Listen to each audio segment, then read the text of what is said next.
గ్రంథము ద్వారా క్రైస్తవుడు ఏమి నేర్చుకోవాలి,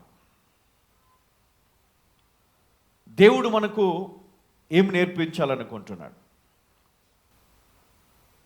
కొన్ని విషయాలు మనము మరి పరిశుద్ధ గ్రంథం ద్వారా మనం ధ్యానం చేసేటప్పుడు మనము ఒకసారి ప్రశ్న వేసుకుందాం. మనకి ఇంతకాలం అవుతుంది కదా బాప్తిజం తీసుకొని, ఇంతకాలం అవుతుంది కదా క్రైస్తవ జీవితాన్ని కొనసాగిస్తూ, మరి నేనేం నేర్చుకున్నాను, ఏం వదిలిపెట్టాను దేవుని కోసం?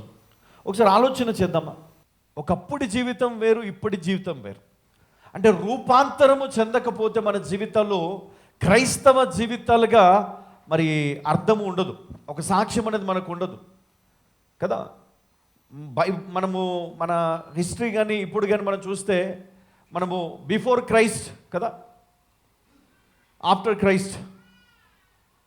మరి మన జీవితంలో క్రీస్తుకు ముందు, క్రీస్తుకు తర్వాత, అంటే రక్షణకు ముందు, రక్షణకు తర్వాత. కొన్నిసార్లు మనము బాప్తిజం తీసుకున్నా కూడా మన జీవితం మారదు. అయితే పరిశుద్ధాత్మ ద్వారా దేవుడు మనతో మాట్లాడతాడు, మనలను సరి అయిన మార్గంలో నడిపించడానికి మనల్ని కొన్నిసార్లు హెచ్చరిస్తాడు. అయితే మనము చేయాల్సింది ఏంటంటే పరిశుద్ధాత్మ దేవుని పైన ఆధారపడి, దేవా ఈరోజు దైవజనుడు బోధించే వాక్యము నా కోసము బోధించండి అని నువ్వు నీ మైండ్ సెట్ చేసుకొని కూర్చుంటే పరిశుద్ధాత్మ దేవుడు నీతోనే సూటిగా మాట్లాడతాడు. హల్లెలూయా, హల్లెలూయా.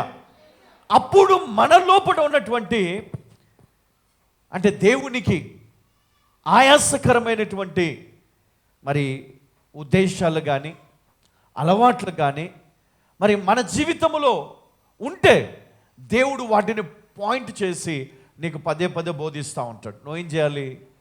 నిజమే కదా, నువ్వు ఒప్పుకోవాలి. ఎస్, నేను ఇలా ఉన్నాను, నేను ఇలా చేశాను, నేను ఇలా ఉన్నాను, కానీ దేవుని వాక్యం విని మార్చుకున్నాను కదా.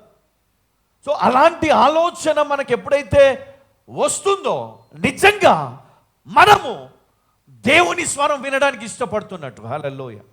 లేకపోతే మనము దేవుని స్వరమును అపార్థము చేసుకునే మరి పొరపాటు కూడా మన జీవితంలో జరిగి ఎంతోమంది దేవుడు వారికి బోధించినప్పటికీ కూడా వారి సంఘాన్ని విడిచిపెట్టిన వాళ్ళు చాలామంది ఉన్నారు, వాక్యానికి దూరమైన వారు చాలామంది ఉన్నారు, ఆత్మీయ జీవితాన్ని కోల్పోయిన వారు ఉన్నారు, పాప జీవితంలో పడిపోయిన వారు ఉన్నారు.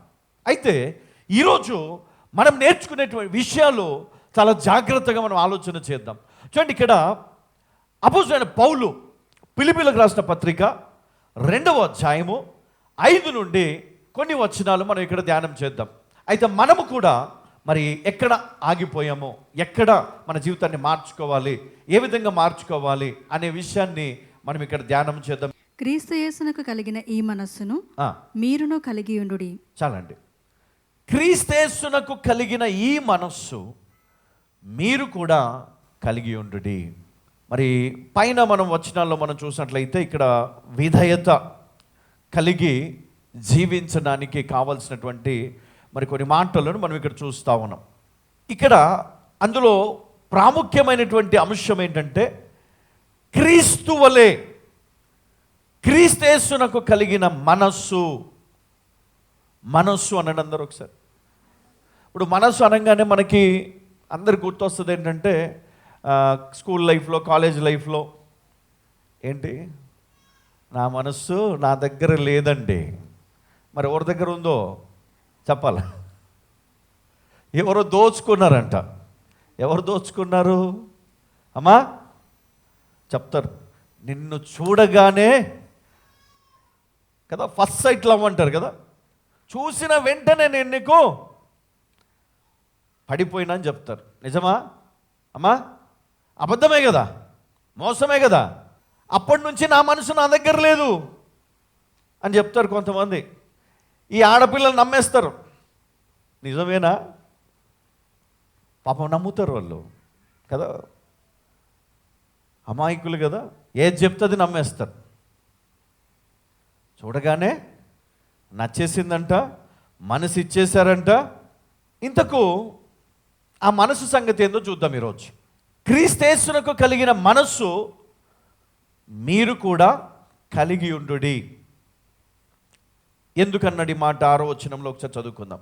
ఆయన దేవుని స్వరూపము కలిగిన వాడయుండి దేవునితో సమానముగా ఉండుట విడిచిపెట్టకూడని భాగ్యమని ఎంచుకొనలేదు కానీ మనుష్యుల పోలికగా పుట్టి దాసుని స్వరూపమును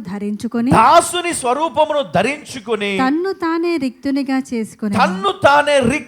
చేసుకొనెను.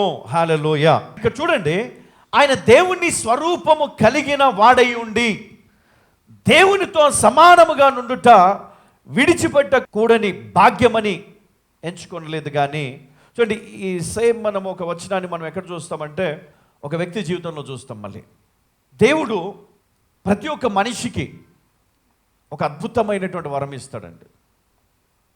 ఒకటి, ఈ లోకములో నీకు కావాల్సినవన్నీ కూడా దేవుడు ఇస్తాడు.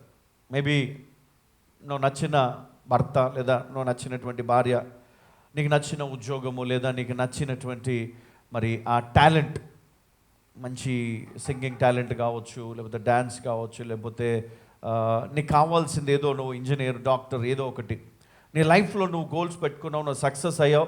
సక్సెస్ అయిన తర్వాత నీ లైఫ్ మారిపోతుంది, ఒక మంచి పొజిషన్లోకి వెళ్ళిపోతావు. అప్పుడు ఏం జరుగుతుంది అంటే నీవు ముందు రోజులు మర్చిపోతాం. అంటే ముందు రోజులు ఎట్లా అంటే చిన్నప్పటి పెద్దగైన తర్వాత ఉద్యోగానికి ముందు, లేదా పెళ్ళికి ముందు, లేదా వ్యాపారానికి ముందు, లేకపోతే చిన్న పిల్లల ఆలోచన పోయి పెద్ద మనసు వస్తుంది. అంటే నేను పెద్దవాడిని లేదా పెద్దదాన్ని నేను, కాబట్టి ఇప్పుడు నేను నా తండ్రి పేరు కానీ, నా తల్లి పేరు కానీ, లేకపోతే నన్ను ఎంకరేజ్ చేసిన వారి పేర్లు కానీ చెప్పుకోవడానికి ఇష్టపడకుండా నేను కష్టపడి నేనే పైకి వచ్చాను. మరి ఇక్కడ క్రీస్తు అది ఇష్టపడటం అంటే తను ఏదైతే చేశాడో త్యాగాన్ని అది ఇక్కడ గుర్తించటం లేదు. అంటే ఇక్కడ మోషే విషయం మనం చూస్తే, మోషే కూడా మరి రాజకుమార్తె దగ్గర పెరిగినప్పటికీ రాజకుమారుడు అనిపించుకుంటకు ఆయన ఇష్టపడలేదు. ఎందుకు అంటే దేవుడు అతనికి ఇచ్చినటువంటి జ్ఞానం అట్లాంటిది. అంటే నిన్ను నువ్వు తగ్గించుకునే మనస్సు దేవుడు మోషేకి ఇచ్చాడు. తర్వాత మన బైబిల్లో మనం చూస్తే యేసుక్రీస్తు దగ్గర మరి అదే మనస్సు మనం చూస్తాం. తన్ను తాను తగ్గించుకున్నాడు. ఆయన ఎప్పుడు కూడా దేవుడు అని చెప్పడానికి ఇష్టపడలేదు. హల్లెలూయా. అంటే దేవునితో సమానంగా ఆయన ఎంచుకోలేదన్నమాట. ఆయనకున్న మనస్సు ఎట్లాంటిదో మనం ఆలోచన చేద్దాం ఈరోజు. క్రీస్తు మనస్సు ఏంటంటే, క్రీస్తు మానవుని కొరకు ఈ లోకానికి వచ్చాడు. ఎవరి కొరకంటే? టు సేవ్ ఎవరిని? చర్చ్ కదా, సంఘాన్ని ఆయన సేవ్ చేయడానికి వచ్చాడు. అంటే కాపాడడానికి, అంటే సరి అయిన మార్గంలో పెట్టడానికి. వారు తప్పిపోయి తిరుగుతూ ఉన్నారు. అంటే ఏమి లేదు అంటే జ్ఞానము లేక నశించిపోతూ ఉన్నారు. జ్ఞానము లేని స్థితిలో ఈ ప్రజలందరూ కూడా, దేవుని బిడ్డలందరూ కూడా వారు చెదిరిపోయారు. వాళ్ళందరినీ కూడా దేవుడు మరి ఏం చేయాలనుకున్నాడంటే వారందరినీ కూడా మరి ఒకటిగా చేయాలనుకున్నాడు. వారందరినీ కూడా సరైన మార్గంలో పెట్టాలనుకున్నాడు. తండ్రి అయిన దేవుని చిత్తమేంటో వారికి తెలియజేయడానికి వచ్చాడు. రక్షణ మార్గాన్ని చూపించడానికి వచ్చాడు. అదే కాదు, మరి దానితో పాటు ఇంకా ఏమి చేయడానికి వచ్చాడు అనేది మనము పరిశుద్ధ గ్రంథం మనం చూస్తే కనుక లేవికాండము 17వ అధ్యాయం 11వ వచనాన్ని ఒక్కసారి మనము చూసుకుందాం. రక్తము దేహమునకు ప్రాణము, రక్తము దేహమునకు ప్రాణము, మీ నిమిత్తము ప్రాయశ్చిత్తము చేయునట్లు బలిపీఠము మీద పోయుటకై దానిని మీకు ఇచ్చితిని. ఇక్కడ చూడండి, రక్తము దేహమునకు ప్రాణము అని ఇక్కడ వ్రాయబడింది.